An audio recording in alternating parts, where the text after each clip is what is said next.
श्रीकृष्णपरब्रह्मणे नमः।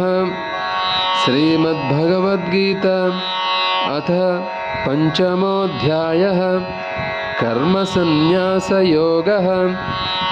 अर्जुन उवाच सन्न्यासं कर्मणां कृष्ण पुनर्योगं च संससि यच्छ्रेययेतयोरेकं తన్మే బ్రూహి సునిశ్చితం.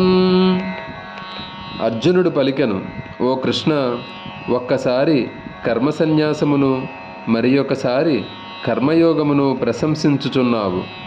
నిశ్చయముగా ఈ రెండింటిలో నాకు ఏది శ్రేయస్కరమో చెప్పుము. హరి ఓం. సర్వం శ్రీకృష్ణార్పణమస్తు.